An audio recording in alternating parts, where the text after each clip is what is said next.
ಕಾಂತೇಶ್ಗೆ ticket ಕೊಡಿಸುವ ಪ್ರಯತ್ನ ಮಾಡ್ತೇನೆ ಅಂತ BSY ಹೇಳಿದ್ದಾರೆ. ಟಿಕೆಟ್ ಕೊಡಿಸುವಂತ ಪ್ರಾಮಾಣಿಕ ಪ್ರಯತ್ನ ನನ್ನ ಕಡೆಯಿಂದ ಆಗ್ತಾ ಇದೆ. ಇದು ಶಿವಮೊಗ್ಗದಲ್ಲಿ ಮಾಜಿ CM ಯಡಿಯೂರಪ್ಪ ಅವರು ಹೇಳಿದರು. ಈಶ್ವರಪ್ಪ ಪುತ್ರ ಕಾಂತೇಶ್ಗೆ ಟಿಕೆಟ್ ಕೊಡಿಸುವಂತ ಪ್ರಾಮಾಣಿಕ ಪ್ರಯತ್ನ ಮಾಡುತ್ತೇನೆ.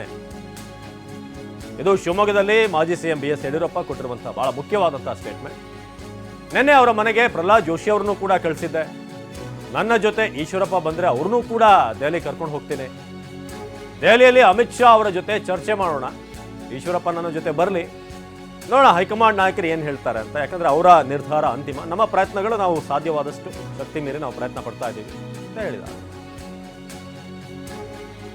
ಈಶ್ವರಪ್ಪನ ಮಗನ ಬಗ್ಗೆ ನಾವು ಶಕ್ತಿ ಮೀರಿ ಪ್ರಾಮಾಣಿಕ ಪ್ರಯತ್ನ ಮಾಡ್ತಾ ಇದ್ದೀವಿ.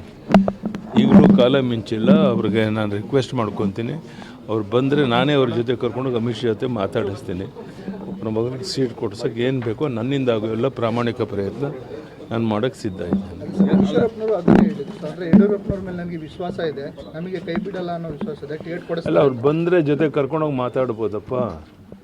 ಅವ್ರು ದಯವಿಟ್ಟು ಹೇಳ್ತಾನೆ, ನಾನು ನಿಮ್ಮ ಮೂಲಕ ಅವ್ರಿಗೆ ರಿಕ್ವೆಸ್ಟ್ ಮಾಡ್ಕೊತೀನಿ, ದಯವಿಟ್ಟು ಬನ್ನಿ ಡೆಲ್ಲಿಗೆ, ನಾನೇ ಅಮಿತ್ ಶಾ ಜೊತೆ ಕರ್ಕೊಂಡೋಗಿ ಮಾತನಾಡಿಸ್ತೀನಿ.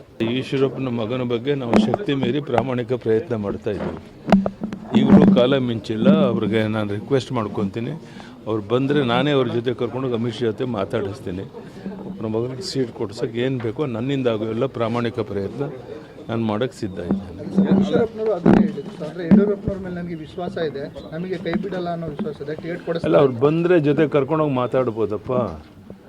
ಅವ್ರು ದಯವಿಟ್ಟು ಹೇಳ್ತಾನೆ, ನಾನು ನಿಮ್ಮ ಮೂಲಕ ಅವ್ರಿಗೆ ರಿಕ್ವೆಸ್ಟ್ ಮಾಡ್ಕೊತೀನಿ, ದಯವಿಟ್ಟು ಬನ್ನಿ ಡೆಲ್ಲಿಗೆ, ನಾನೇ ಅಮಿತ್ ಶಾ ಜೊತೆ ಕರ್ಕೊಂಡೋಗಿ ಮಾತನಾಡಿಸ್ತೀನಿ.